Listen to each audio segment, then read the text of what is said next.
never break, always fight, never quit, do it right, play the game, win it life, have no shame, there's no time, feel the pain, live the grind, I could change, in my mind, pick a lane, commit and climb, the only way to win it life, I never miss, that's fact, taking big swings, put your hand to the bat, put me in the ring, you'll go out in a bag, cause I sing what I mean and I bring it to the mad light, ain't got time to kill, I got time to feel, I took the red pill, I know life's short so I wanna live real, but how's it supposed to feel?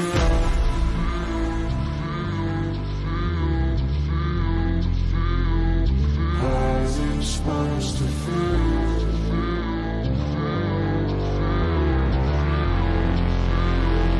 How's it supposed to feel?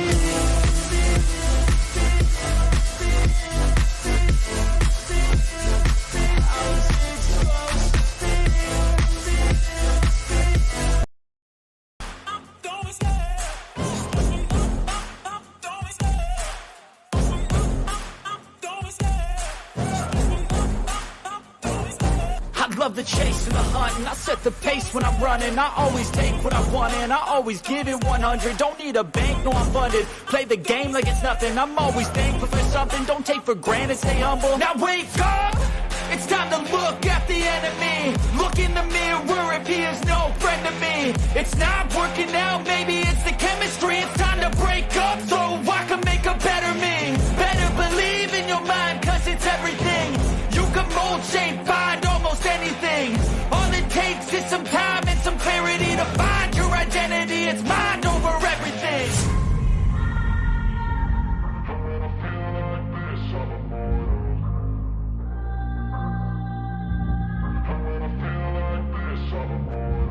And when I feel like this, I'm immortal.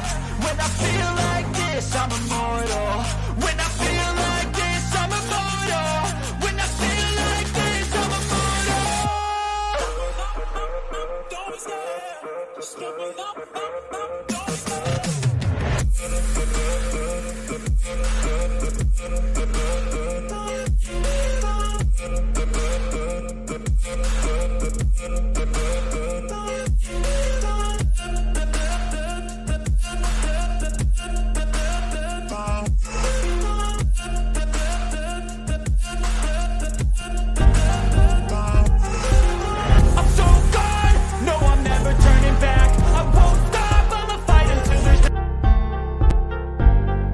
Pardon? Okay, thank you.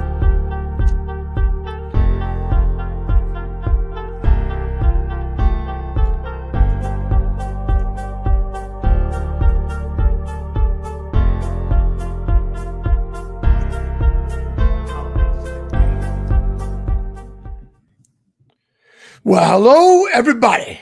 Welcome to Momentum Mondays. Thomas Fisher from the Fisher Files. Well, what do we got going on today? Well, we have a lot going on today, actually. There's a lot happening in this crazy, mad world we're living in. Well, we still gotta wait a little while before the Fisher Files can get their privileges back from YouTube. So we want to tell you right now, this is a safe and effective show. It's a safe and effective broadcast. We've got all kinds of efficacy here in our messaging.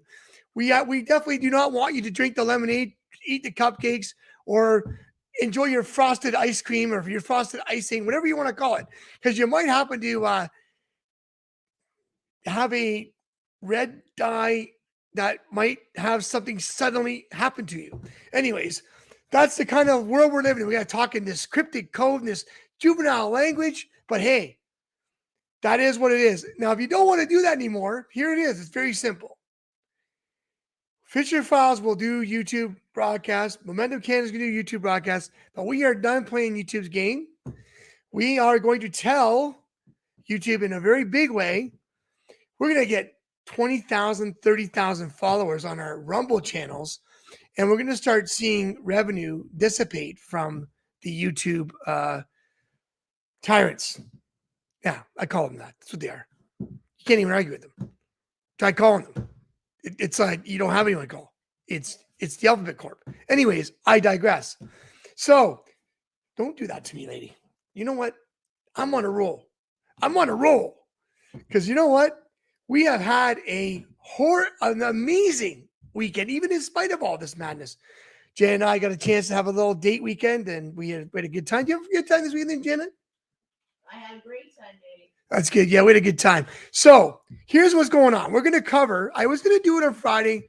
It's going to do it on the weekend. And something just kept saying to me, you know what?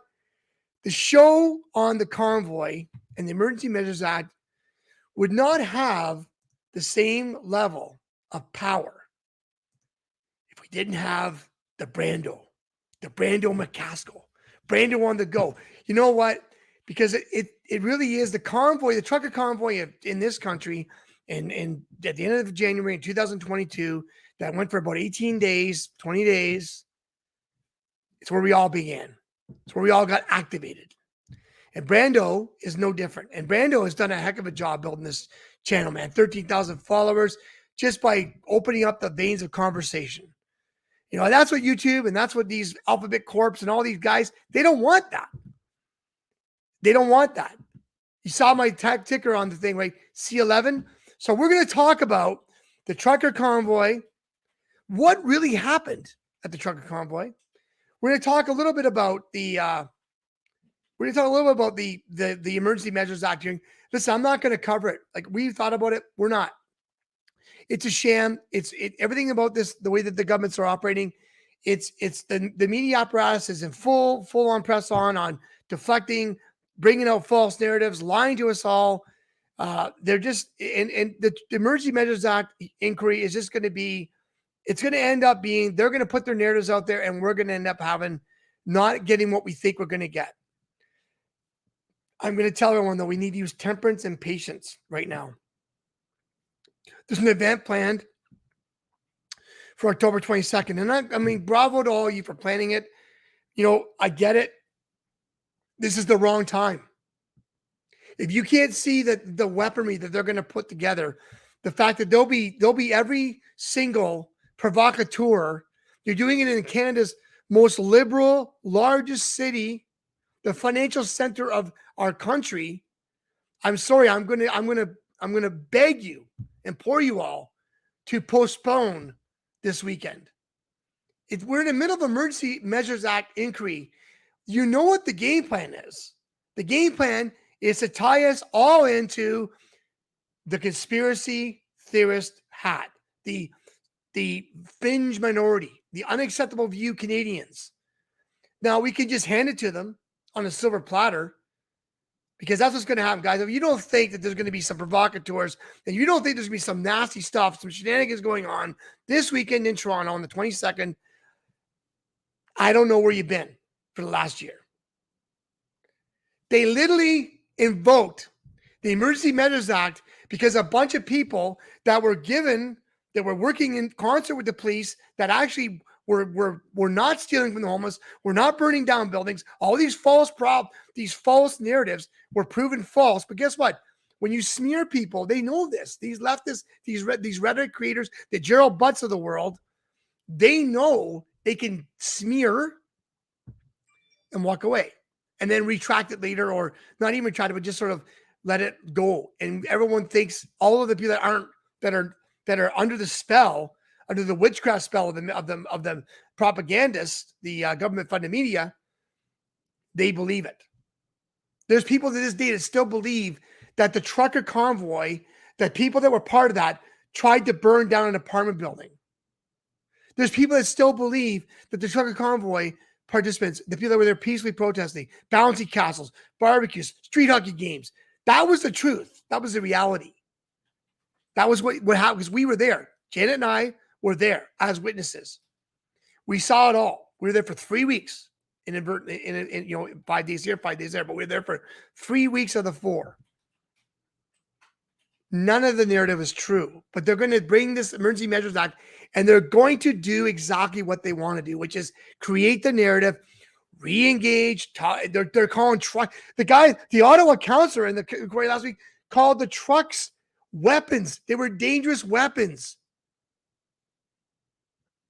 Those trucks deliver our food, man. They deliver our coats and our blankets and our products. Like, they're weapons now? They're dangerous weapons. the truckers, the phantom honking. Phantom honking? That's the reason to go and bring a bunch of UN authoritarian guards and police that had no business being there to beat up and crush the people that were there peacefully? That was the reason? Phantom honking. Okay, I'll tell you what, we were there, right in the heart of it, right in the red zone. We'll show you a map of it. And there's trucks everywhere. They took up blocks. It was literally 5 city blocks radius. From Wellington Ave to Laurier. And Laurier, I'd say, was suspect. It was very loosely affiliated with it. Most of it was in Slater, Metcalfe, Albert, Queen, that area. But anyways, I digress. What am I going to do? Am I going to let these guys stop me from spreading the message? Am I going to let these guys stop me from talking to Tamar and Leaf Nurse and Lynn B, the Intolerable, and who else is on here today? We got Valerie popped in for a bit there. I saw her. You know, all of you that come in and check in, we are not going to stop. We're just going to change. So Brando's going to join me in about 2 minutes here. And Brando's going to join me, and we're going to have Brando on. We're going to talk a little convoy, but we're also going to give you an update on what's going on with Momentum Canada. As you know, let me just put this banner up. As you know, this week is a big week for municipal elections. We had a big victory in Vancouver. A conservative mayoral candidate, Ken Sim, won. He beat out Kennedy Stewart. Bravo to Vancouver. Good job. Let's see what that brings. And we need to bring in more and more populist conservatives, people that care about their communities and their country and the charter rights and freedoms. And that's what Brooke Day brings. So Brooke, give you a little props because Brando's your campaign manager. We're going to bring Brando on, but let's make sure we don't get out there and vote for the right people. And lastly, before I go, Janet, will you mind putting up the Alex Jones clip I put it out because this is very important. Now, Alex Jones is the pioneer of independent journalism. He is the guy. Why is it like that? That's weird. Can't see the screen. It's just hold on here. There we go. That's why. Couldn't see it. If you want to just scroll down a bit, that'd be great. But Alex Jones was, as you know, you've been following. He got in trouble over a Sandy Hook, and if you really follow it, I'm not going to get into details, but this judgment is what it's about. If you go back to the title just for a second, I want to read you how they label. This is what they do about, and this is from the Business News Network, I believe, and the conspiracy theorist has turned career-ending setbacks into profit windfalls, right? So, and he said the same thing on his show this weekend. He's not giving up. He's not going down.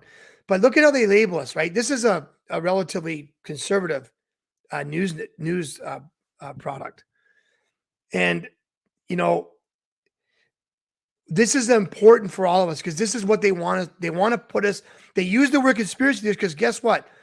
They've done a great job of branding conspiracy theorists linked into the alt-right, which they label Alex Jones as every day.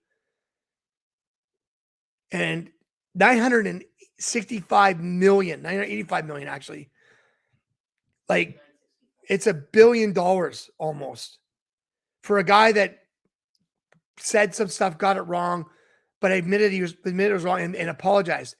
They've made this the attorney that was trying this case against Alex Jones said it wasn't about the money. It's about shutting down Alex Jones. So they can do this to him and put us all in this kettle. This is what's going on with the Emergency Measures Act. This is what's going on with the convoy narrative. So you take that down, baby. So don't believe everything you hear, because if you go on Google, it's 3 pages for me before I could get to that article. Everything was all Alex Jones has done. And why am I bringing it up? What does it have to do with it? Because that's what it's all about. It's about getting guys like us that are trying to build independent platforms, and they want to shut us up. Okay? Let's make sure that we We know what we're doing. We're going to talk about C11 at the end of this broadcast. This will be the last segment. So I'm going to bring in Brando. Brando's coming in. Brando, we need some music for Brando. Brando on the go. There he is. Brando. Yeah, What's theme up, bro? song. How you doing, man? Good, you? Really good, buddy. So what's been going on with Brandon McCaskill in the last little while? What's happening? Oh, a lot. We're pretty busy with this campaign, and just trying to stay on top of the trolls is a full-time job. So if I sound exhausted, that's why. Well, we are so happy to have you on, buddy. And before we get into the meat of what we're doing in the future and how we're going to move forward, I just thought it'd be great to have you on because that's like we all began. I mean, you and I met during the convoy, right? I mean, I did an interview and I talked about how the CFIB and the Chamber of Commerce and all of them were doing us no favors and how they were taking money and from the government they were literally not serving the members. Yeah, and that's how you and I met. Yeah, I had no idea what you were talking about, but it sounded good. Yeah. Well, let's face it. I mean, let's look at the plight of small business in this country. Yeah. I mean, we had division up the yin yang. We had people that like me that couldn't, and Janet that couldn't go and you too. I'm assuming that couldn't go and enjoy the fruit, the life of going into restaurants. I had to go into back rooms. When my wife, we were traveling across Canada last year, Janet would have to check in. She'd have to ask for a private entrance. I would have to go to the back door. Really? Walk up the stairs. I couldn't take the elevator. Had to walk up the stairs. It couldn't be, and they didn't want me in the lobby. Right. That's true facts. That's a real experience that we experienced more than once in this country. Yeah, that's Canada. insane. Yeah, Right? for me and my family, like we didn't really deal with that because prior to COVID, like because my story, I have a son who's immunocompromised, so our life was already kind of living carefully. So when everyone else started living carefully too, it was just like join the club. So not a lot changed. We didn't really go out to restaurants, so we didn't really experience a lot of that. I mean, we'd go to the grocery stores every so often, but even they started doing pickups, so we took advantage of that. Sure. But it was never for COVID though. It was always for just any common cold to protect our son. So sure. And when you think about how you got this started, Brando, like when you look at the convoy, right? When we go back to the convoy, and we're not going to go through. Like I'm going to go through. Like I'm going to show some clips from CPAC. Okay, CPAC is a Canadian political access channel. They're supposed to be non-biased. They're supposed to be a public access channel. They're supposed to have no narrative creation, no rhetoric. They're supposed to be the facts. Yeah. And you watch the way that they did these clips and the way that they frame it, and the fact that the guy that's hosting this program doesn't even correct the false narratives that have been proven and debunked already. So when you look at your starting point, right? Yeah. And you look at the very beginning, what was it about the convoy that got you to get engaged and want to engage people? What was it that created that momentum for you? Just personally, or are you talking in terms of the channel? Well, personally, and then the channel. So personally, when I started, because it was rumors first that I heard a bunch of truckers were coming.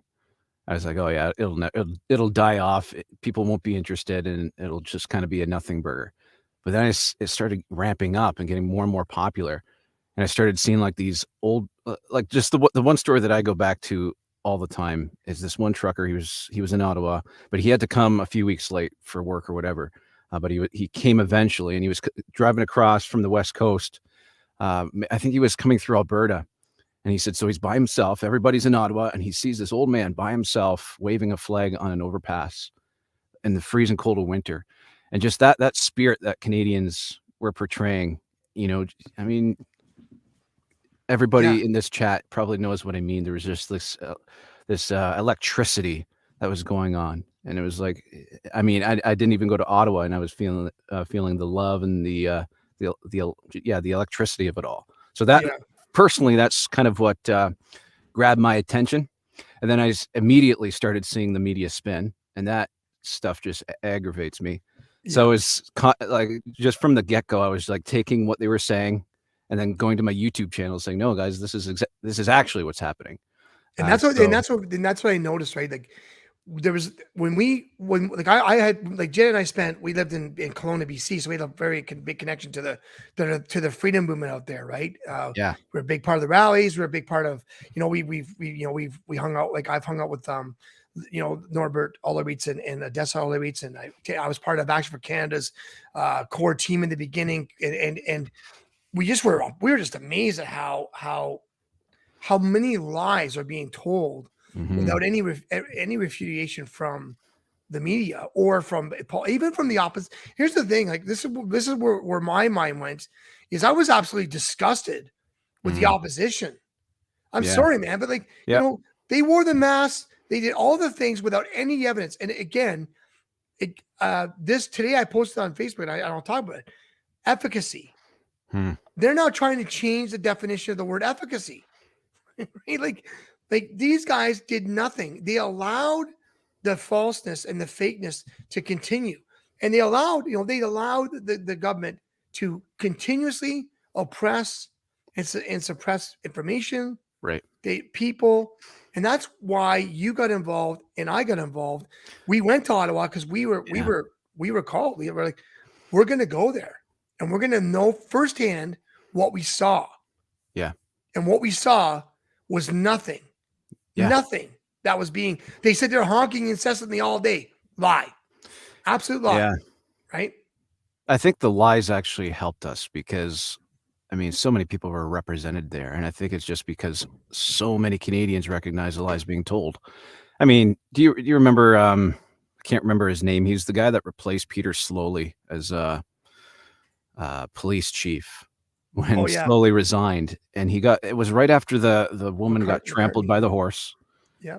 And this guy gets up in front of an audience of reporters and says that all the photos you see online are fake. They're photoshopped. So that and the media said that the old lady that got run over, and the gentleman, but the lady got run over. She's a Mohawk elder. Yeah. They said she had a bicycle and she threw her bicycle at the horse. Yeah. Like, I mean, there were people there with live footage. Like, how could they think they're going to get away with that? But they did. They got away with it. To me, that helps us because that's such a blatant, easy to decipher lie. Like, if there's anybody on the fence deciding who they want to believe, that was just like a perfect example to be like, guys, this is obvious. Right. Yeah, so that type of stuff, there was just so much of that type of stuff that it was just good content for YouTube because my heart has always been to try to bring all sides together. I don't care about your political affiliation, but I mean, if we can agree on some of very blatant, obvious lies, that's 100%. That's one step in the right direction for me. So do you think I should go to a side profile like you, Brando? Yeah, see, my camera's on an awkward angle. I don't want to lock eyes with you. Can't always says to me, like, why is Brando sideways? Because I want to look at you. You're over here. But we, and when we were there, like I'm not going to talk, I want to get into the meat of this, but the bottom line is like, they lied and they lied heavily. Right. And I remember like the General Lee flag. Right. And I remember the most overt one is the Nazi flag. The Nazi flag was they were on the balcony of the Wilfrid Laurier Hotel. Yeah. Okay. First things first, the majority of the people that were there weren't staying at the Wilfrid Laurier Hotel. I'll tell you that.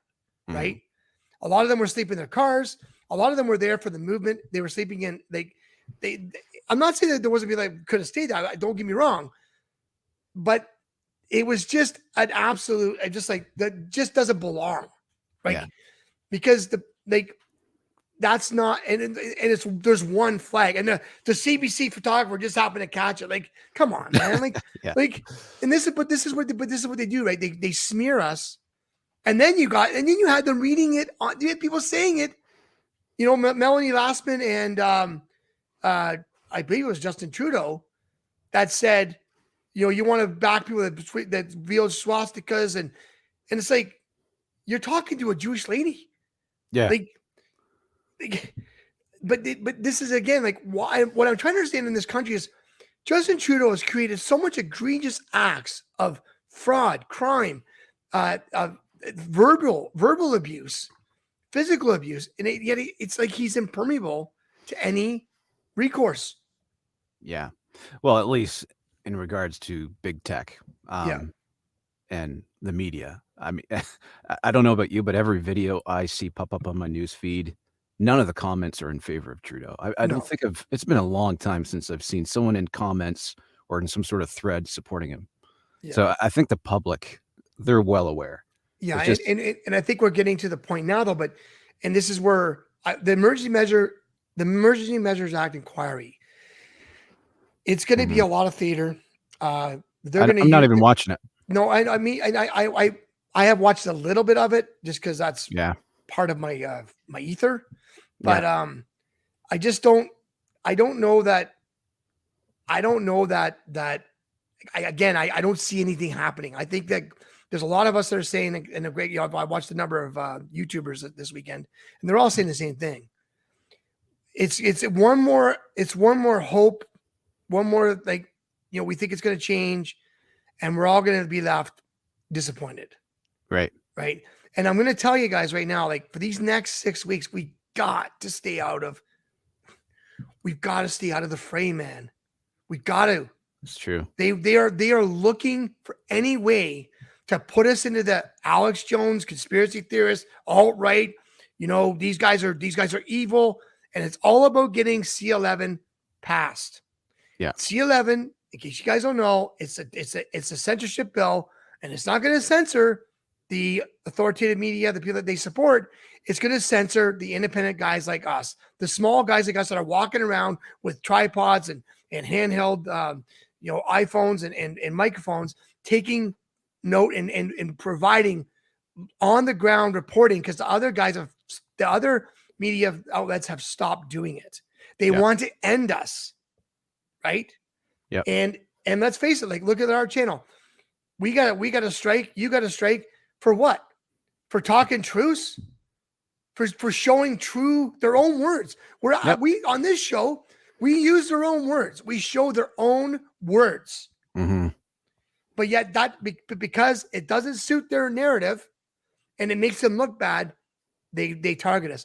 We need to stand up. And this is our point. Standing up right now is not about going and causing mayhem or getting sucked into causing mayhem. This is about documenting and guys like us coming out and saying, this is what really happened. And all of us flooding, like right now, we're going to show later on, Kyle Cardinal's got a great website. He's smart. Took it off of all platforms. It's his own website. Smart, right? What are you doing, baby? This is me. Oh, this is you. Okay, good. This is the poll, CTV. Do you believe it was necessary to invoke the Emergencies Act? Their own poll, 25%. And they disabled comments on this too, eh? Did they? I think so. Yeah, I went on that the other day. Oh, man. So we're gonna play a clip of the framing of the convoy. The CPAC does a framing of the convoy, and I want everyone to listen to the framing, the way that they put it together, and the wording they use, the words they use, because this is what it's all about for them. It's about the words, it's about the labels, it's about the division. Okay.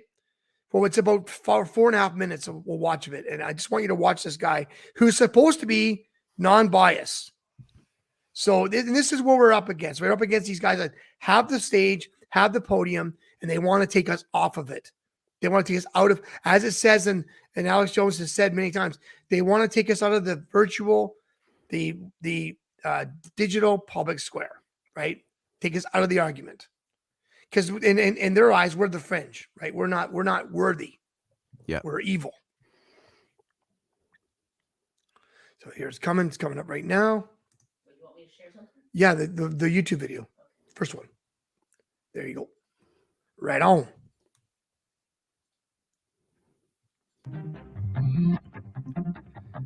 Everybody hear that okay? Yeah. Hello, everyone. I'm Michael Serapio. Tomorrow, Ontario Justice Paul Rouleau will begin a public inquiry, and at issue is the Trudeau government's invocation of the Emergencies Act. Never used before, the act was brought in to respond to the occupation by protesters Pause for a second. last winter. And it's not true. They used it before. It was the War Measures Act. See what they do? Guess who did? Guess who was the person that invoked the War Measures Act? Pierre's daddy, or Trudeau's daddy. Yeah, Pierre Elliott Trudeau. So there's another just a nice little falsehood that they put out there. Say it enough times, it becomes truth. Go ahead, Dave. Invoking the act, the Trudeau government was able to break up public assembly, banks given the right to freeze accounts without justifying it in court, and civil liberties, well, they were curtailed. So at issue for this inquiry in the days and weeks ahead was the Trudeau. Civil liberties were curtailed. They were curtailed? They were suspended. They were revoked. They weren't curtailed. And they broke up a peaceful assembly. They broke up an assembly that, maybe it turned into, they can say the word occupation, but it was peaceful occupation and all they wanted was to be heard, was for the government to listen to them. And the government did nothing. None of the sort. Keep going, babe. Trudeau government justified in using the act, or was it an overreach? In the next hour, we will examine that issue with some key players, but we want to begin here with CPAC's Andrew Thompson as he takes a look at how we got here. It came in January. Hundreds of trucks and vehicles, thousands of protesters. We are here for our children's future and our children's freedom. Organizers vowed to stay as long as it would take to end all COVID-19 mandates. Others demanded the outright removal of the Trudeau government as they joined the shutdown of Ottawa's downtown core. A well-funded, well-supplied occupation that brought a playground atmosphere, along with harassment of residents and business owners. And criticism. Police were either unable or unwilling to take control. Conservatives were divided over the shutdown, but the current leader. So you've got the Conservative leader. You just saw, Peter. Oh my God, I just lost it in my mind. The bald guy, McLeod. Oh, anyways, doesn't matter. They literally did nothing during this. They spoke a good game, but look what they're doing, right? They're putting the Conservatives on that they're the ones that were coming out in support of it. Watch, right? Oh my God, I know the last name. I just won't. It will not leave. It will not give me. But it's weird that I got a brain block. Anyways, he was a weak leader. And he was a globalist, and he got beat, he got it knocked out, taken away. That's fine. So that's push play, baby. Hey, before we get going, Peter was clear. Peter, Peter McLeod? No, it's not McLeod. O'Toole, Aaron O'Toole. O'Toole. Is he bald? See, I saw Paulie. I saw Paulie's face. I saw Paulie's face. I just right. But yes, Aaron O'Toole. But while we're on this, because they're kind of framing it like the Conservatives were the ones in support, right? Yeah. But then you get like people that are diehard PPC people. They're trying to keep their distance from the Conservatives, saying they didn't do enough. So it's like you got these two different viewpoints coming from opposite parties. What's the true thing? Yeah, exactly. And this is what it's all about. It's information war.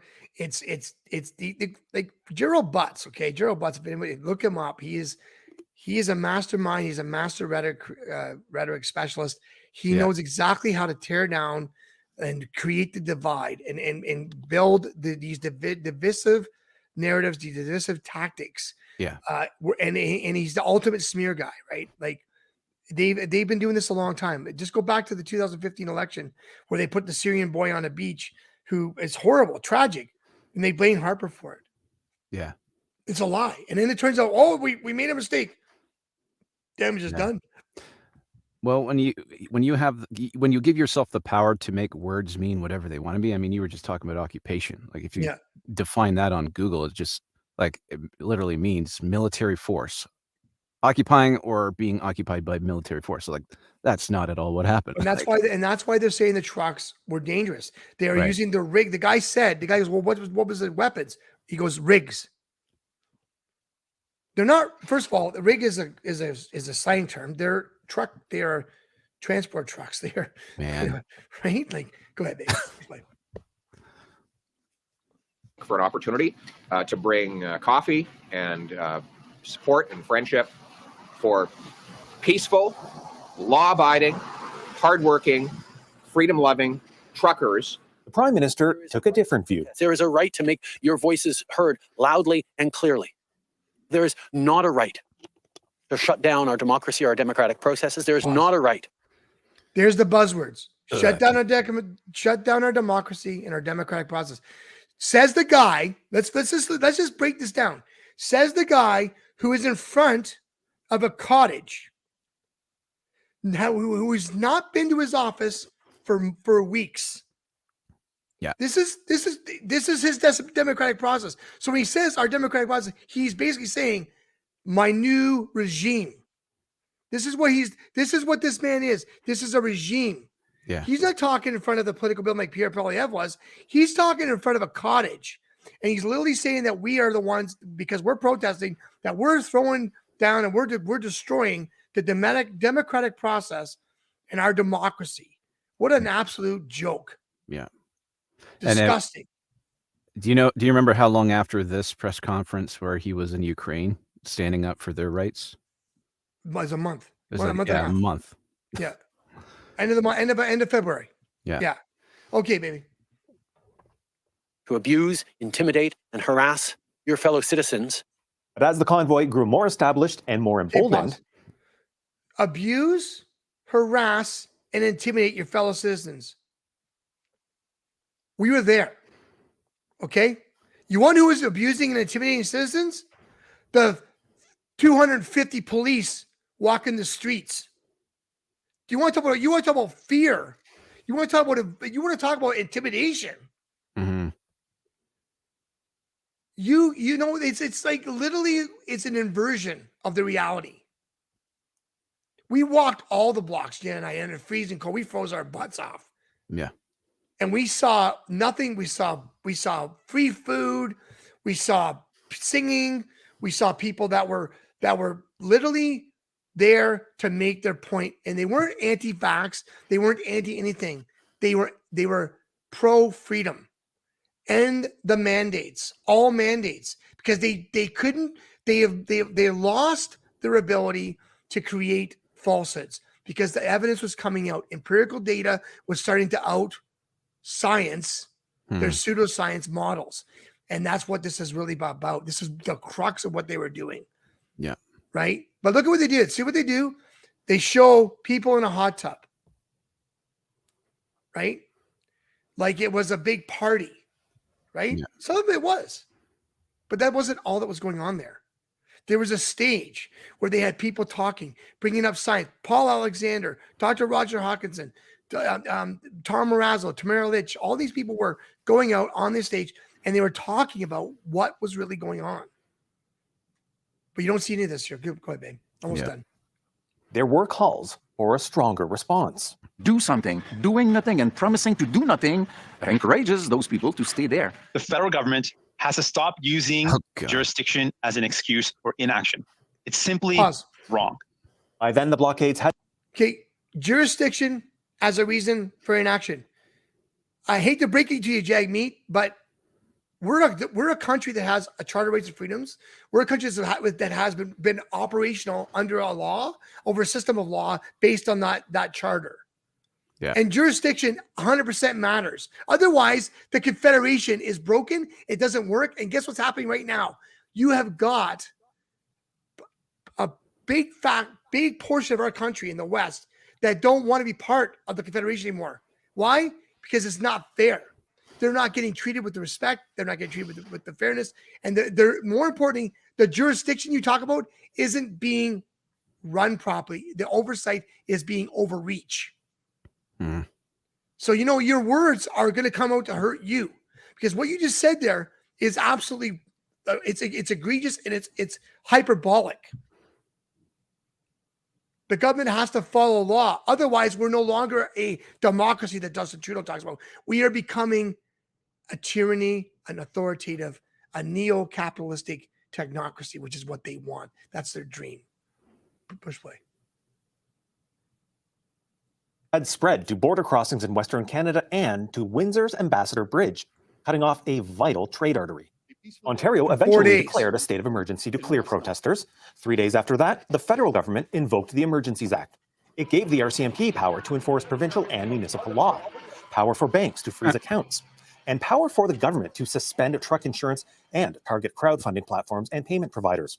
Justin Trudeau deemed it reasonable and a last resort. That was our boy Jake Spinney on there. Yeah, I saw that. Yeah. So this gave the government the authority to steal people's money. They gave them the authority to harass. Okay, I'm going to use his words: to harass and intimidate law-abiding, Canadian-loving, freedom-loving citizens, people that wanted their liberties back, people that wanted the government to stand and prove that what they were doing and what they continued to do was lawful. Whether the Quarantine Act, as it was being invoked, was lawful. Yeah. And instead of having discourse, which is what happens in a democracy, Mr. Trudeau, that isn't what happened. No. At all. And let's just go back to this. He invokes them. See what they did there? They glossed over this is how these guys work. They talked about the bridges, right? They talked about the recruits and they talked about Windsor. The Windsor blockade lasted 4 days. It dissipated peacefully. They didn't need to invoke any type of force. They left. Yeah. So they invoked it. They used that as the backdrop to look at this Emergency Measures Act as being invoked, but yet it was already over. Then they tried to blame the trade deficits and the delay in deliveries on the 4-day blockade.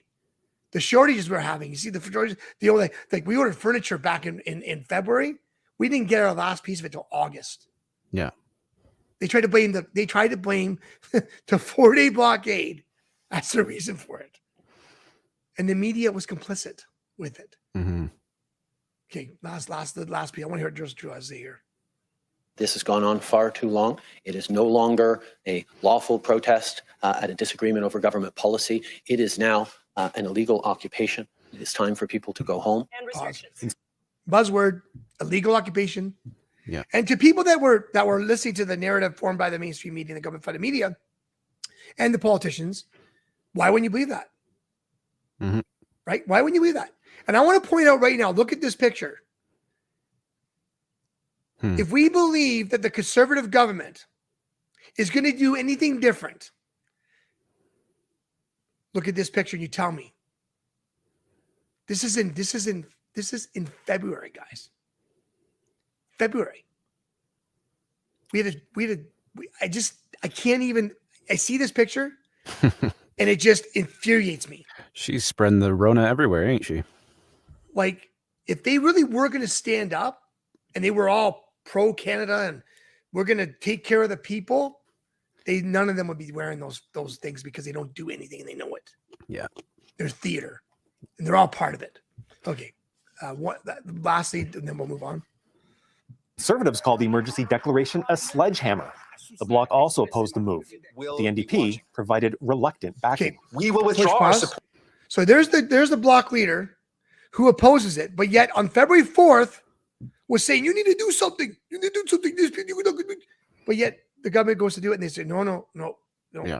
Right? Because you know why? Because Quebec actually, they can get pretty ornery and they can get pretty fiery. And they actually got some interstitial fortitude to stand up against these things. And they are afraid to throw a couple things that might cause damage. Right? Yeah. All right. That's good, babe. So when you look at this narrative, see what they did? They put it. They didn't cover it with a lens of they were right to do so. No. They didn't even talk about why they were there. They barely talked about it. It was like they glossed over it. That's the starting point of their coverage of this event, of the AMA inquiry. Yeah. Right. Yeah. The entire whole government overreach thing, it was just such a bad move on their part. I mean, like, just with anything they want to do in the future, like we talk about UBI all the time. We're always going to refer back to, guys, remember when you encroached on our civil liberties and just squashed on people you disagree with? Why would we trust you with something? Well, look at we have evidence. Look at PayPal. Yeah.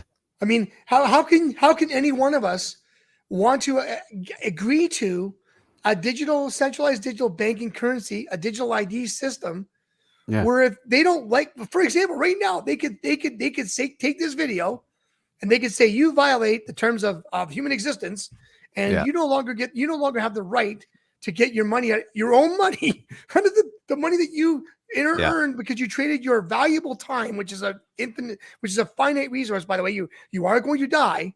You took a chunk of your time, allocated it to do some service for agreed upon remuneration. But you know what? Because you're a bad person and we deem you to be so, look at YouTube. You can't even fight with them. You can't even argue with them. They don't care. No. And PayPal, they good for all of us. I delete my. I'll never use them. They'll never get a dime of my money. Not a dime. Yeah. Not that I have any. But if I have any, if I start to make money again. Didn't you hear they changed their brand to called? Oh yeah, we make money. We make money. I shouldn't say that. We make money with Toronto Pallets, but this is what this is my passion, and they're trying to stop me from doing it. Did you hear that they changed their name to being called Pay Up Pal? Yeah, Pay Up Pal, exactly. But this is where we're at, right? So, and this is why we need to keep covering this. This is why we need to keep bringing this forward, because they want us to forget. They want to gaslight us. They want to twist things and make us forget about what they did, so that when they bring this stuff in, like the one world currency and the one world governance of health and the World Health Assembly's pandemic response treaty, all these things, we need to make sure we remind people this is what tyranny looks like. This is what they'll do. Don't forget what they did. Don't forget. So now you're going to see him. Now you're going to see this Michael Serapio. He's going to segue into Justin Ling. Justin Ling is a reporter for the CPAC, and you got to listen to this guy's words. You got to listen to what he frames it like. I'm not going to play the whole clip, but it's basically from that minute. It's about 12 to 13 minutes long. I won't play the whole thing. Yeah, but I played at 1.25 too, please, baby. We got fast pace. We can figure it out. We heard from journalist Justin Ling at the time. Security experts were concerned about individuals within the convoy who were promising a civil war and threatening attacks on politicians. Justin Ling joins us now in Montreal. Justin, thanks for being here. Thanks for having me. Listen, as Justice Rouleau begins his work, I wanted to ask you to describe the protest, because there were those who came to speak out against mandates, whole families really who came out to support protesters who they saw being sympathetic to them being sick of government regulations. But there were also more radicalized elements that you reported on. What stood out for you about who came out? There's another buzzword, more radicalized elements. Yeah. Like, okay, you two, Justin Ling and Michael Serapio, why don't you have anybody who is actually there, who actually stayed there, who actually lived not from Ottawa, but came in externally? Instead, you're talking to this guy who's, if you watch this guy, you go and look at this dude, he has been absolutely on the other side of the equation. He's a diversity egg guy. Okay, push play. Or who stepped forward to organize all of this? Yeah, so I mean, from the outset, my attention was paid primarily to those who actually organized this thing, right? The influencers, the activists, the organizers who actually put out the call for people to come to the city, who had spread misinformation, disinformation about vaccines, about the government, who have, in some cases, built little movements. Okay, so here's the guy that just said, I'm sorry, I cannot allow this, because I'm going to do this guy's job for him. I'm going to do Michael Serapio's job for him. He just said, literally spread disinformation and misinformation about the thing, the juice, the lemonade, right? But nowhere did that guy say, well, hold on a minute. There's been some really up developments in that, and it really isn't misinformation. Matter of fact, it was, these people were citing medical reports from Dr. Paul Alexander, Dr. Roger Hodgkinson, Dr. Peter McCullough, Dr. Kevin Malone, but nothing. Doesn't stop the guy. Doesn't say, hold on a minute. That's a mischaracterization. That in itself, Mr. Ling, sorry to say, but you're actually creating disinformation right now, because you're actually lying. Because you're not speaking fact. You're speaking opinion. Well, their language is so deckled with all these buzzwords, and it's a full-time job trying to. I mean, you could sit here and spend hours deciphering or recharacterizing and correcting what they're saying. Yeah. So lastly, I'm going to play a little bit more of it, and then I'm going to play the other guys. The other guy that comes on, the guy I'm going to bring next is it's just wow. Of people who have organized against the vaccines, against Justin Trudeau, against public health measures, in favor of conspiracy theories and quack remedies for COVID-19. And those people are several of the names that you hear. Conspiracy theories and quack. Like, no stop. Just keep this guy going. He literally gets to say whatever he wants without any. But you watch when I show you the interview with Dan Wilson, who's on our side. You watch the difference in how that interview is performed, and you will know. You will see what I'm talking about. It's maddening. Keep going. All the time, people like Tamara Leach, people like Pat King, people like Chris Barber. Some of them we're going to hear from over the course of this commission. Some of them who have been a little bit less public-facing, people like James Bowder, people like someone we actually have heard from recently, Jeremy McKenzie, who organized some of the more radical elements that you mentioned. If you look at some of the more radical elements that you mentioned, no, he did not. He organized, he is responsible for a fictional meme country that literally was created on a podcast of a bunch of drunk guys that was brought to the Hansard, brought to the Senate hearing, read on the Senate floor, and they had no proof. Yeah. Jeremy McKenzie's this is the sad part. I'm not going to talk about what he did. Okay, it's horrible because it set us back. It did. But the fact is, this guy is an honorable veteran, decorated veteran with impeccable record. Served our country in combat. And this guy who sits behind a desk in his posh office gets to say this stuff without any objection or any pushback. It's despicable, and it's embarrassing. It's embarrassing. Mm-hmm. Okay, last piece. I want the last piece. Then we'll go to. I don't worry the about the organizers and the influencers, the people who actually put those calls out to the public, who actually got people to the Capitol, who actually did the logistics of pulling this crazy effort off. Those type of people are folks who have a very paranoid view of how this country operates, who genuinely believe that there is a deep state cabal that is really pulling the strings. The vaccines. Those type of people. Deadly, so that have racked up tens of thousands of deaths that the government is covering. So if you don't agree with this government, and you don't agree with the fact that our government is no longer the elected doing what we elected them to do, they're following unelected people's laws and vocations of emergencies measures and Public Health Emergency Act and blah blah blah blah blah. We're those type of people. Mm-hmm. We're scary. Be scared of us, because we're not just getting along, going along, and we're not just accepting their pseudoscience as reality. They literally believe, and and this is what they do. They try and frame us as being alt-right, terrorist, extremist, but also it's underlying that we're uneducated, that we're not able to form conclusive and critical thoughts. They believe that. That's the level of superciliousness that exists amongst these people. I'll call them these people. Yeah. Because you want to call us those people? Well, we'll call you these people too then.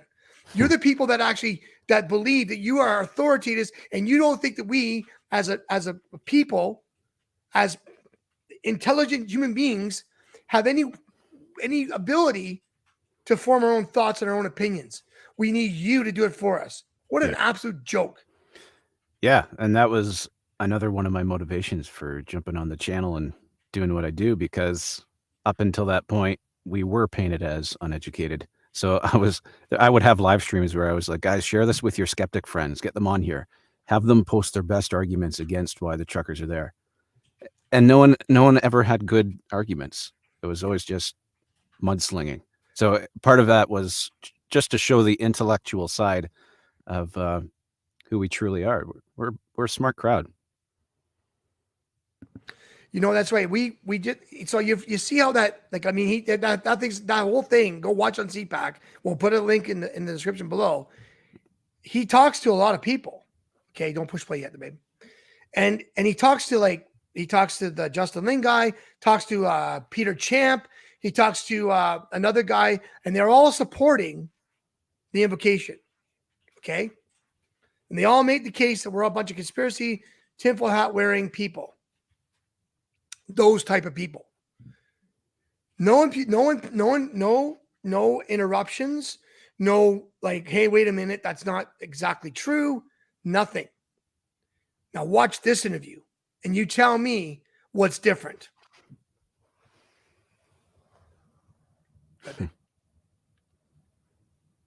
Keith Wilson joins us now. Mr. Wilson, thanks for being here.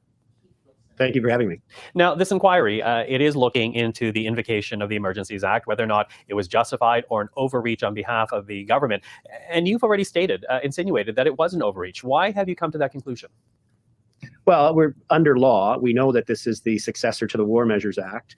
The legislation is only supposed to be invoked by cabinet when we're facing an extreme existential threat to the country, to the nation, to our, the enemy is within the border type of a situation.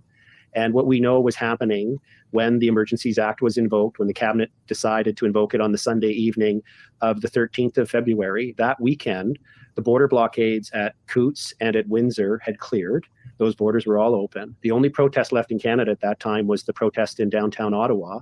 And over that weekend, myself as one of the lead counsel for the freedom protesters had negotiated with them a deal with the Ottawa City Mayor to de-escalate the situation in Ottawa. So a deal, as you said, between the organizers and the Ottawa Mayor. But really, what would that have done? How would that have ended the protest? Because my understanding of it, it was just about moving vehicles rather than vacating the parliamentary precinct. Well, the main point of aggravation was the number of large trucks and protest vehicles in the downtown core. And, in the downtown area, of course, there's hotels and there's there's business towers, but there's also condo towers and there's apartments. And so the concern that some of the trucker leaders had was sort of overstaying the welcome, de-escalating tensions. And there you can see on the screen the trucks moving. So the arrangement that the mayor's vision was de-escalate the pressure on the downtown core, consolidate the trucks to the extent there was still space on Wellington, and then move the balance out of town to these remote locations that had been set at Armpar and another place. And then the truckers could shuttle in on buses, shuttle buses that were already in place, and attend protests during the day, but move the protest vehicles out of the downtown core to allow normalcy to come. And that was the vision that the mayor had. The trucker leadership agreed to it, and we were well on our way to implementing it on the Monday. Well, the mayor of Ottawa is Jim Watson currently. He says he will not comment on the deal because he will be appearing before this inquiry. But there is a spokesperson for the public safety minister. And according to the spokesperson, cabinet did monitor actions after that deal was struck. And apparently they saw the deal being denounced by key organizers, which in part is why they moved forward with the Emergencies Act. How do you respond to that? Well, it's going to be interesting to see what they have to say when they're under oath and cross-examined, because here's the facts. That there was strong buy-in from the truckers to make this move to de-escalate. The facts speak for themselves, which are on the Monday morning. After Sunday night, there was a logistics meeting at City Hall with one of the superintendents of police, city manager, the head of emergency services, some of my legal team, and the trucker leadership. And they put a plan together that they implemented Monday morning. It resulted in 102 vehicles leaving the downtown, 42 of which were large trucks. 23 went up onto Wellington, as you can see on the screen, with police escort. And then the balance left town. We cleared 2 city blocks. We were on track to, the mayor agreed, and it's right in the letter that's publicly available and it was filed in evidence, that the mayor recognized that this was a large logistical exercise and it could take 3 days to clear the downtown, but for Wellington. And that's what we were on track to do. We made great progress on the first day, cleared 2 blocks, and we were on track. And then we had problems on the Tuesday with miscommunication. There were so many different police agencies from Windsor and Kingston and different police forces. So just so everybody knows, Janet and I celebrated that Valentine's Day in Ottawa. Okay, we were staying on the west side of Ottawa. We had to drive into town every day, and we were there. We were there on the 13th. We were there on the 12th. There was nothing. There was nothing going on. But I'll tell you what was going on. There was a lot. I mean, it was a lot of police. A lot of police. It was very, very noticeable. But what happened on the Friday, lots of police were there. But what happened on the weekend was all of a sudden there wasn't a lot of police in the streets anymore. It kind of went to and I said to Jen, I said, they're planning something. They're definitely planning something. And what happened was you could see on the Sunday that they were starting to set up barricades around the back end, the Supreme Court building back. And they were starting to set up I guess tactical points, right?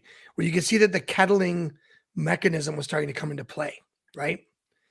And then just so you know, like it wasn't like massive blocks. It was a small, short city block radius, right? So this, when you listen to this guy, he's giving, like, they were in conjunction, they were talking to Ottawa, they're talking to police, they made an agreement, they had an agreement, and they followed through on it. Okay?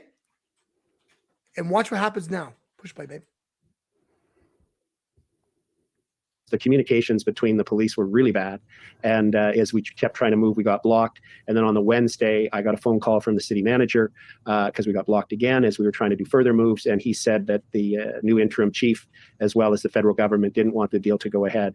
And it was stopped at that time. So they ended up bringing in police on the Friday and beating up and arresting Canadian protesters, clearing downtown by Sunday. If we hadn't had those interventions, we were on track to have the downtown opened up by the Wednesday.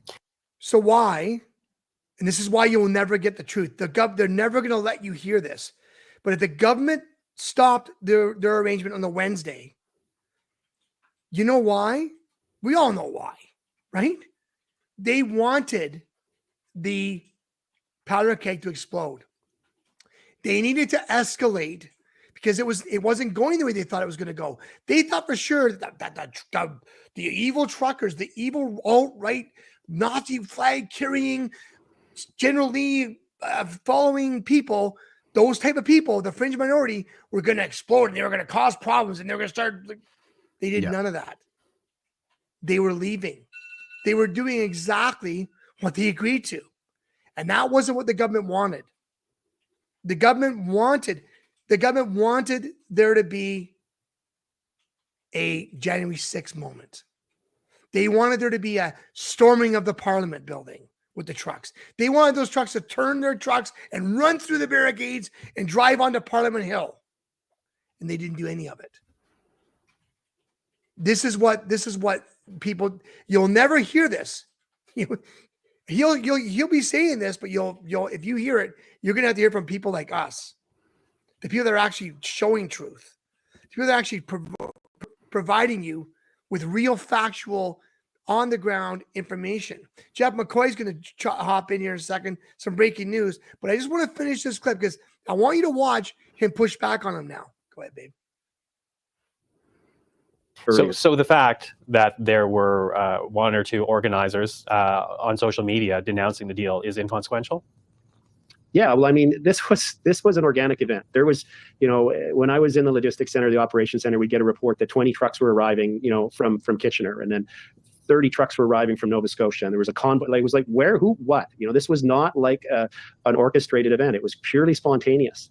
And so the idea that there was some central command that could make everybody comply was just not how it worked in the real world. And it was all moral suasion. The buy-in was terrific.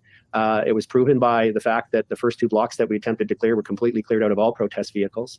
Now, it is true that the vehicles were consolidating onto Wellington, but that's where the grievance was. The grievance was with the federal government and the COVID mandates. And, interestingly, I just went for a walk. Wellington's closed right now. It's been closed ever since by the government. So with the barricades that they have up. So the reason that I and others believe this was an overreach, there wasn't a national security incident to begin with. The basic trigger to meet the law wasn't there. And what's troubling for me and others is that had there not been these interventions, we knew that the borders were open on the weekend. Well, all that was left was Ottawa. We had a deal. working with the mayor and his vision to restore his downtown to the residents and businesses. And we were well on track to implementing that until it got stopped. Well, respectfully, Mr. Wilson, there may be residents out there, many of Ottawa Centretown, businesses as well, people that lost money, lost their shifts, felt trapped in their home. The reason that they lost their shifts and lost money is because they wouldn't open. They were not allowed to open.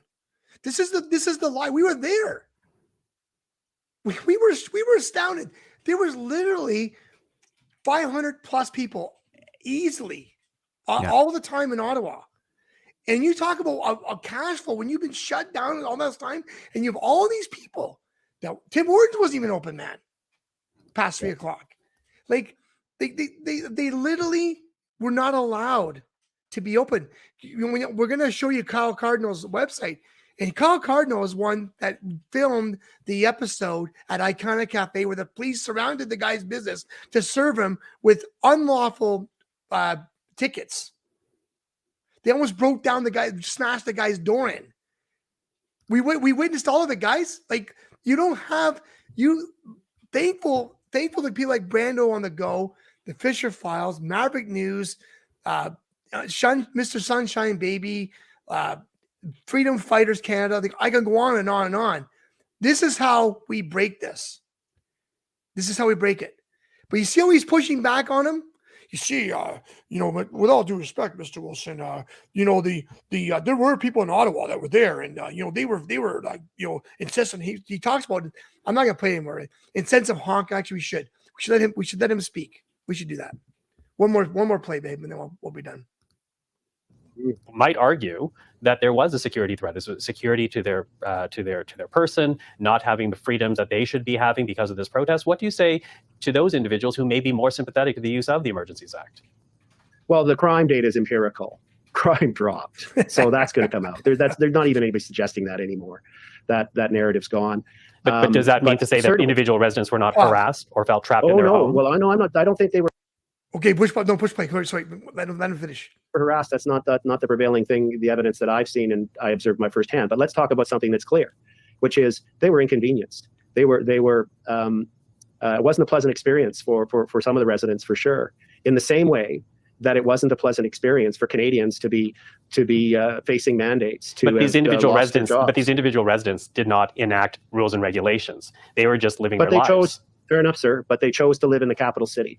And if you're going to suggest that the protesters should have gone to some remote rural community and protested there, when you live in the capital city and you enjoy the benefits of the incredible architecture and capital infrastructure that's here, we all know that protesters come here. This is not novel.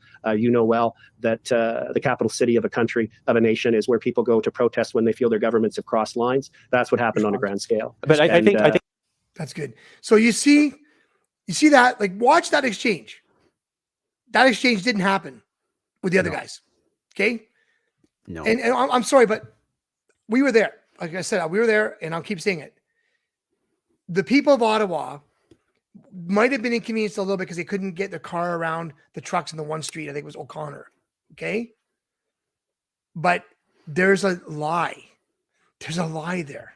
And I love what Keith Wilson said, right? The narrative's gone. You got no, but see what he literally tried to go down that road and put that out there. This is CPAC. This isn't CBC. Tell him to come on. Tell Jeff to come on.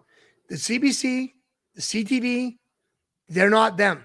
They're not. They're supposed to be the public access, the political access channel for Canadians. Yeah.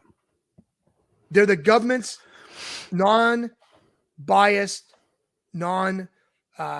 they're just non-biased. So that's what's going on here. They're framing the narrative that we're a bunch of crazies and that we were creating mayhem and that we don't deserve our rights and freedoms. And they're bringing it to C11. Once we're done talking to Jeff here, we'll go back and I'll show you some of the stuff that the C11 wraps around and how they're going to do it. Jeffrey, I'm bringing you in, bro. So we got breaking news from Jeff McCoy. Jeff, what's going on, brother? Hey, everybody, can you hear me okay? Yeah. Okay. I'm gonna make this really quick. My internet's kind of been a little bit choppy.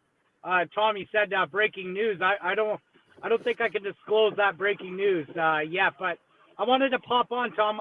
I missed the first part of the show. I've been running around here this morning or this afternoon.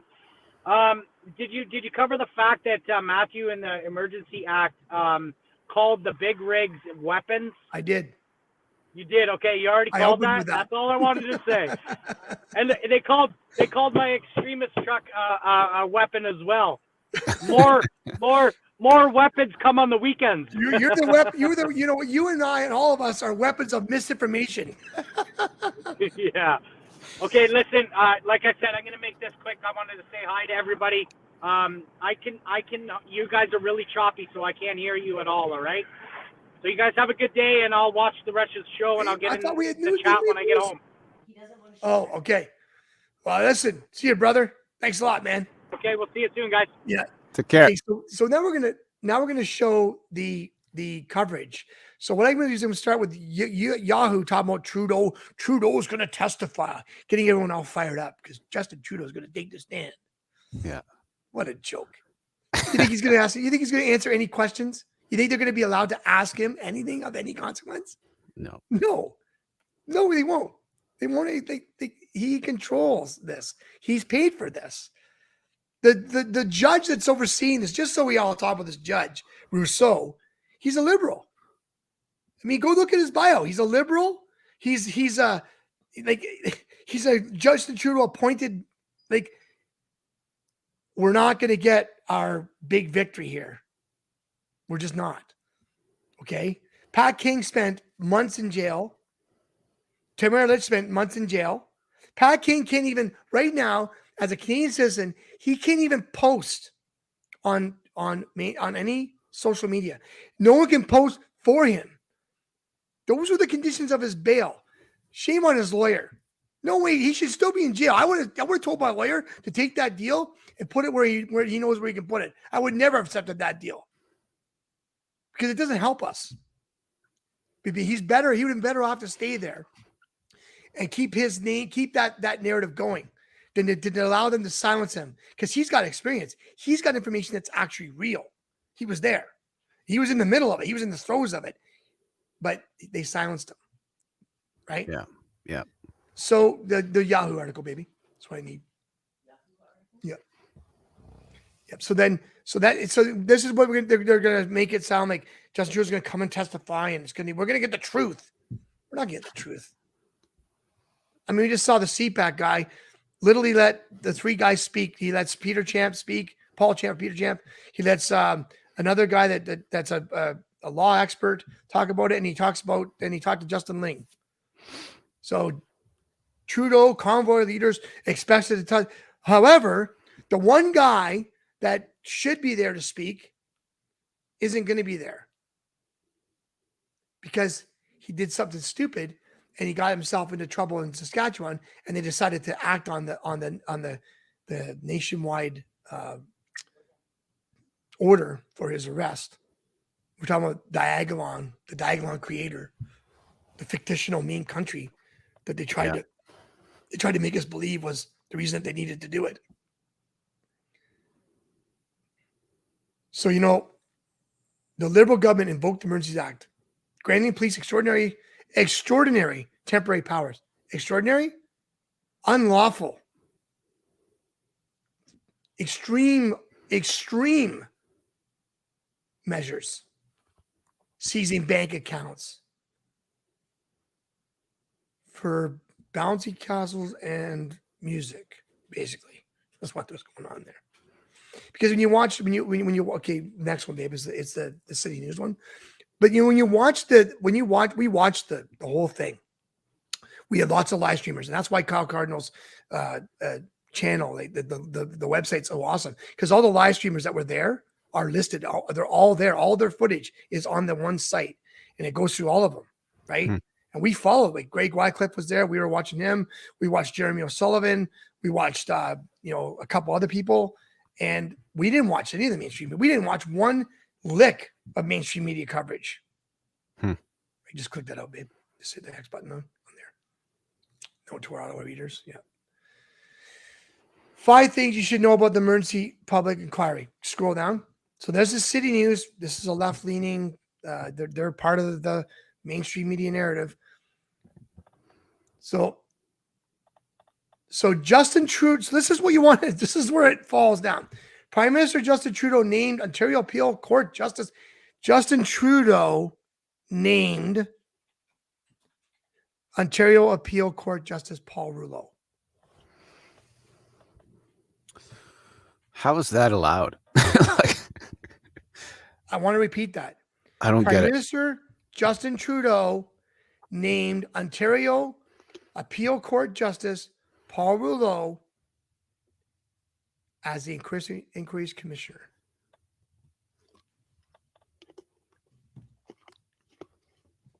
The federal government's paying for this appeal, this commission, which means Justin Trudeau is signing the check. I don't get it. Scroll down, babe.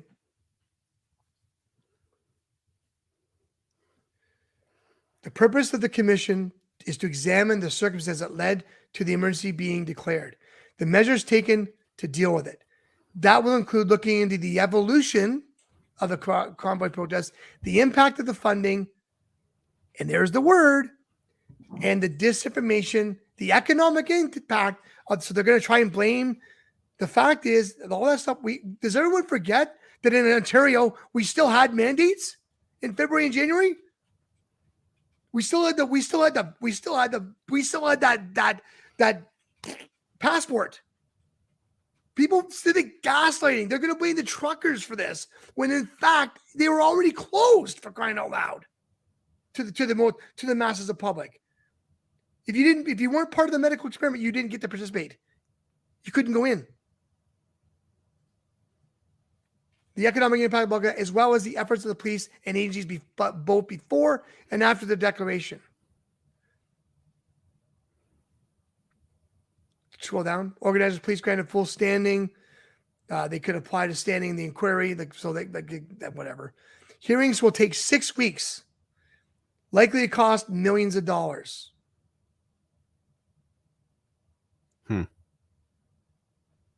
And then the final report is due. So now here's what you got to realize.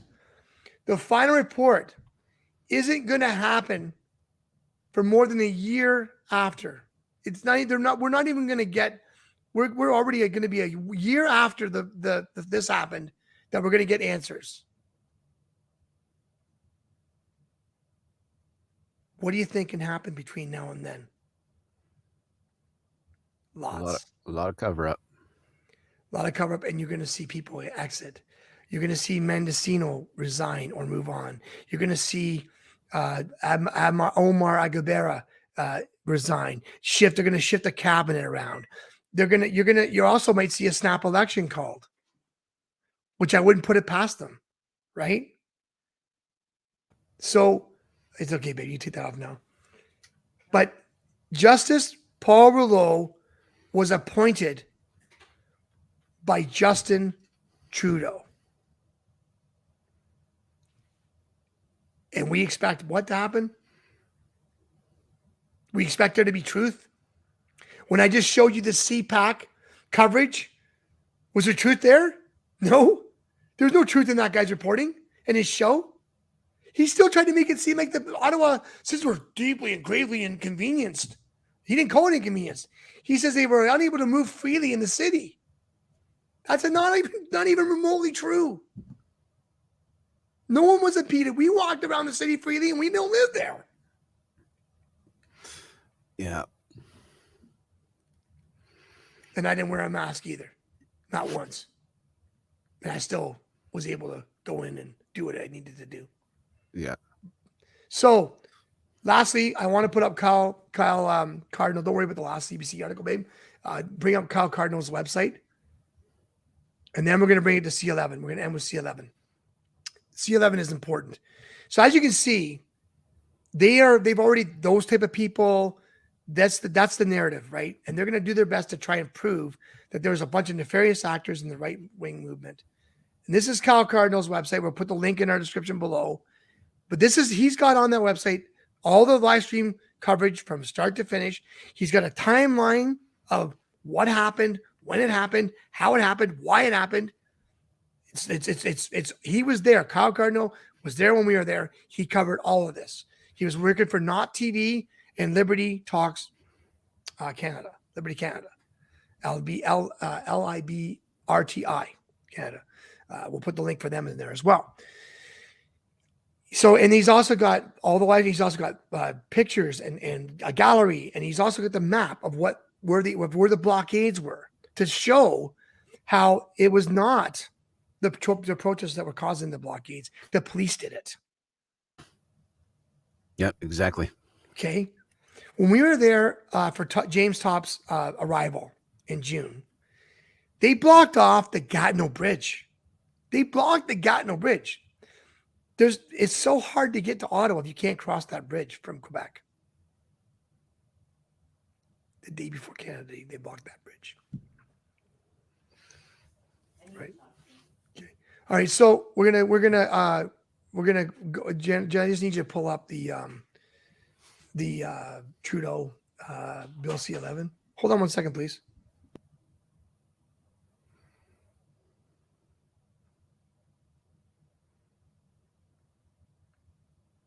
Sorry, Jay, I just had something there. So yeah, just we're going to talk about C-11 here. So I want to put why this all matters. Okay, the censorship of what's going on in this country, the censorship of us, the way that they're framing it, and kudos to Kyle Cardinal for doing this, because this is where you're going to get the real information. All the live streams are there; they're all documented, they're all carried, they're all in there. I don't see anything, baby. Okay. So, and then, and this is it here. So this is the Bill C-11. And this is like everything you need to know about the Streaming Act online. I can't scroll down just 1 second here. You want to stop sharing that, babe? Yeah. I will do it because you got to go. So. I just told him to forget it all. Yeah, it's okay. Yeah, we'll talk about it. He wants our taxes. Yeah, got it. It's all good. No, it's not. Jen, I'm on. All right, Bill C-11. Here it is. You can see the article there. You can see that? Yep. So what you need to know about Bill C-11, all you need to know, right? This is from techtrader.pro, techradar.pro. So it's not from the left leaning. It gives you some exact information. It's also known as the Online Streaming Act, attempt to modernize the 1991 Broadcasting Act. It aims to regulation. How is that freedom? To regulate how streaming platforms must treat all the video, audio, visual content posted online. The bill has been facing criticism for the lack of transparency and broad definitions of what content should be overseen. Commentators also fear that this may lead to future misuse of directives. Canadian YouTubers have been especially vocal against this legislation. Wonder why? Right? So what is it? What is Bill C-11? Introduced by Canadian Heritage Minister Pablo Rodriguez. In case you know who Pablo Rodriguez is a guy that has a criminal background. He's got a checkered past. And this is the guy that they want to govern our speech, our freedom of speech.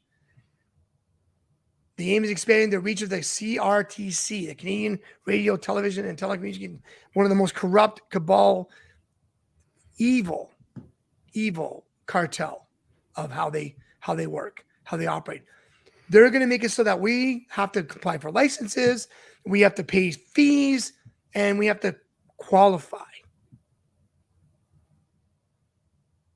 Why is it controversial? It's vague. It's vague in defining which content will be censored, considered as Canadian. So in other words, if we cover things that aren't Canadian, they can say you didn't cover enough Canadian content, right? So if we want to cover the corruption in another country, we may not be allowed to do it. They may take it down. What could go wrong? What could go wrong? Right? What could go wrong? It's a headache, isn't it? So listen, I thanks a lot for showing up today, Brando.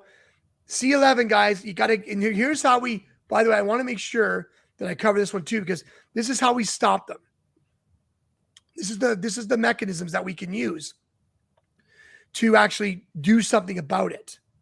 Okay, I'm going to show it to you here.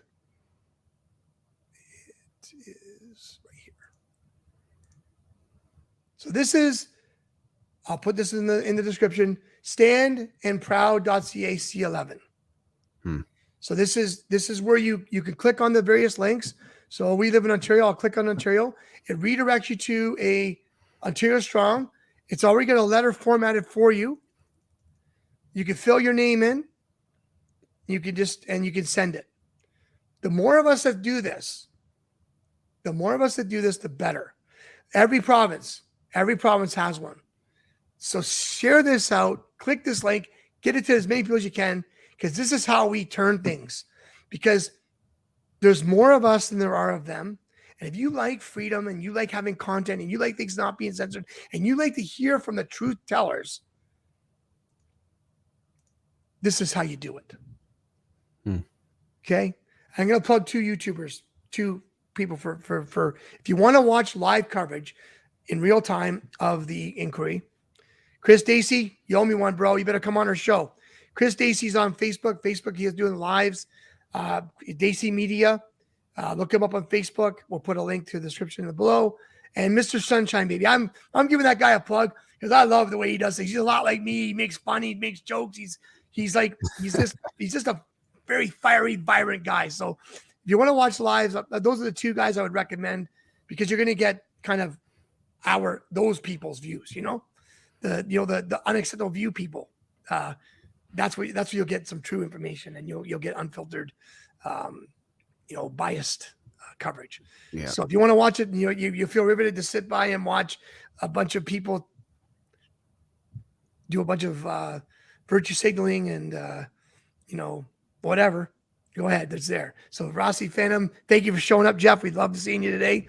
Brando, before we go, what's happening with our show, with our channels? Yeah, so there's going to be a couple changes, a few changes. One, you're not leaving us, but you're stepping aside to put a lot more effort into your Rumble channel and the content that what we've talked about all show today is, just a way of dodging this censorship garbage. Yeah, and the Fisher Files is still the YouTube channel too. Like we're not abandoning that. We're just going to change the way that we do things, right? Yeah, and so then that leaves the rest of the Momentum team. We're going to just kind of maintain what we're doing here with Thomas. He's going to join us every now and then, but we don't want to put reins on Thomas. We want to let him loose, and so he's going to do more of that on his channel. So that means I'm probably going to take the reins for Mondays, and we'll get into topics that appease the YouTube gods. I think there's still a lot of topics we can cover that's well within the lines, but we'll still have fun. And there's a lot pivoting on whether or not we win or lose this municipal election in terms of content. So if we win, I think there's going to be a lot of opportunity to talk about how to get our kind of people, the way we think, into municipal politics. So I think there's going to be interesting content there if we win, to kind of give people our blueprint. Well, and the one thing I will say, I got to run here. So, but the one thing I will say is that I'm going to come in and I'm going to be what I was supposed to be on Momentum Mondays, which is we talk about a topic and I come in as the Fisher Files, and I can talk about a show that we just did or a video that we just did, and what we covered, and I can talk about these things, and I can get into some back and forth to you and Brooke and Jeff and some of the other people that might be joining us as well. But the idea is to grow the platforms, all of the platforms, because the sooner that we grow and the sooner that we grab this and we start to build this, start getting some Patreon donations and start getting some things, we can actually start to really house some information with our own servers. Like there's no way we can beat them at their game. Right. Right now they're controlling the reins. And honestly, like I haven't heard Bill, I haven't heard Polyev, I haven't heard Melanie Lassman, I haven't heard anyone on the conservative side that's even denounced or talked about C11. It's like True. they are not even bringing it up. Yeah.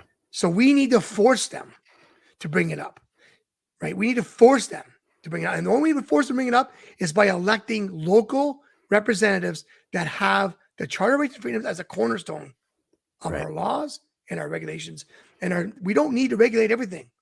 Yeah. If you don't like what we put on, don't watch it. Yeah. Right? So question for you, maybe you know the answer to this. So like our YouTube channel here, obviously we just talked about this all show long, but our fans that are already following us, already subscribed, or already know where to find us, they can still tune in regardless if it's C11 passes or not. So like you can still share our content. We can still get our word. It's just, we're not going to be regulated. We're not going to be I'd probably be demonetized, I'd assume. I don't know how that works, but it's not just demonetization. It's not just demonetization. It's the fact that they're going to start to regulate YouTube, and YouTube has pushed back a bit against it, which is good. Yeah. But they want to regulate where you're going to pay the CRTC.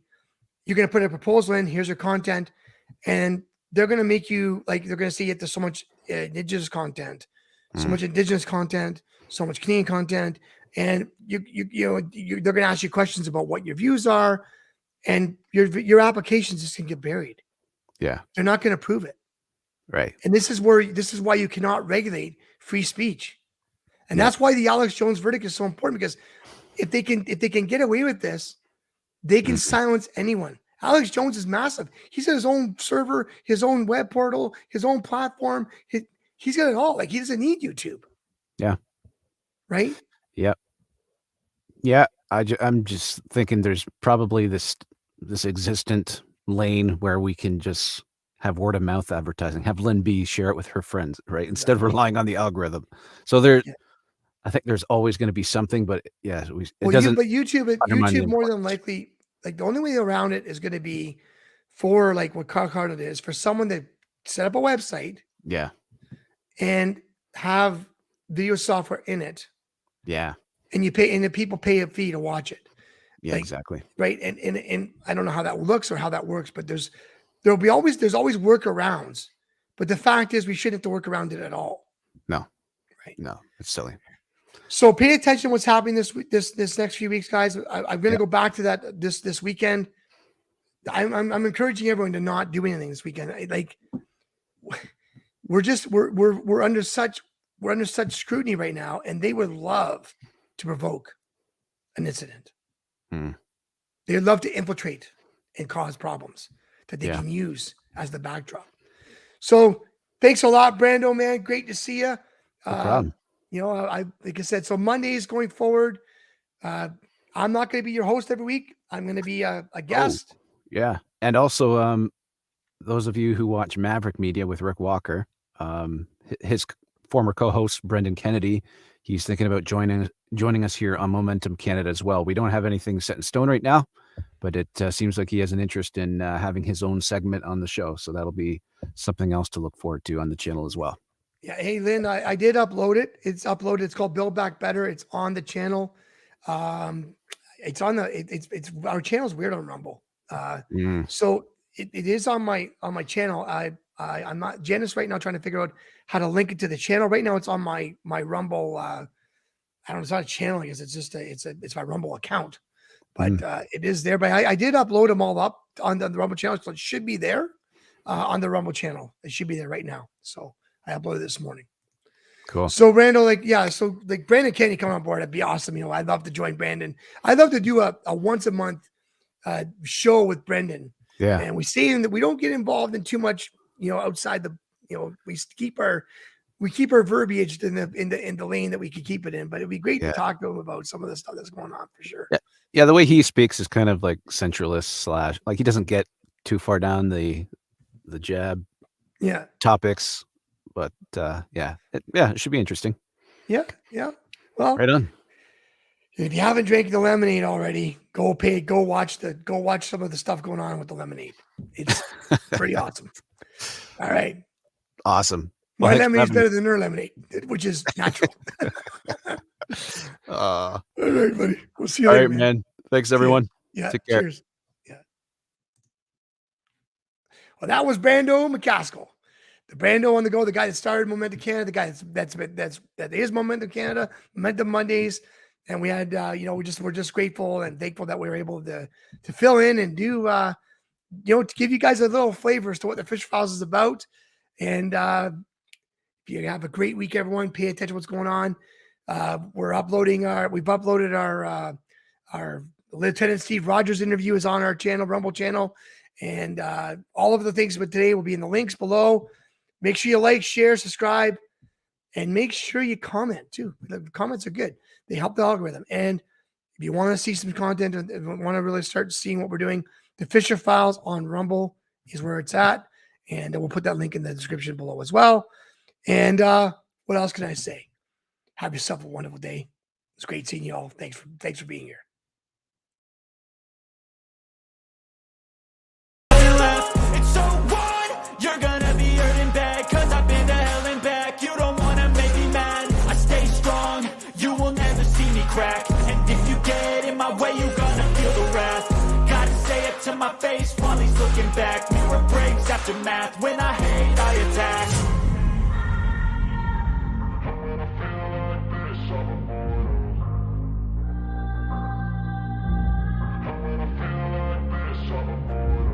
And when I feel like this, I'm immortal. When I feel like this, I'm immortal. When I feel like this, I'm immortal. When I feel like this, I'm immortal. Don't stare, just give me up.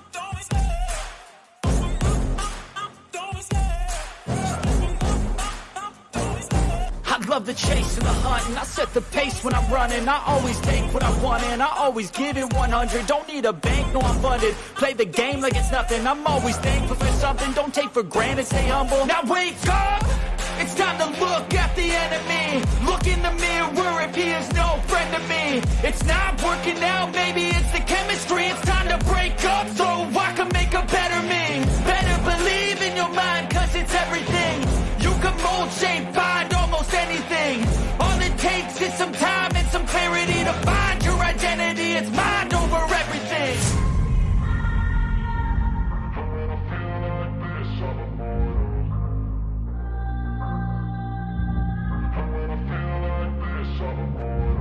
And when I feel like this, I'm immortal. When I feel like this, I'm immortal. When I feel like this, I'm immortal. When I feel like this, I'm immortal. Don't stare, just give me up. Don't stare.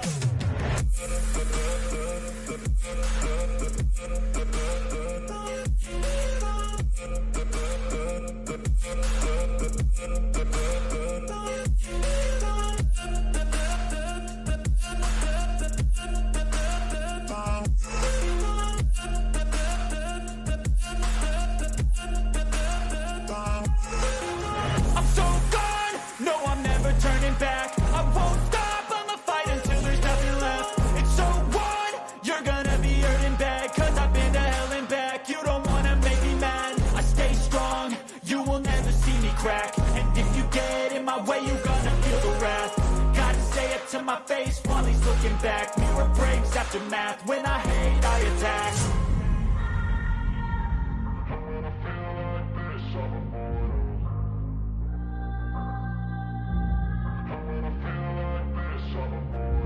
And when I feel like this, I'm immortal.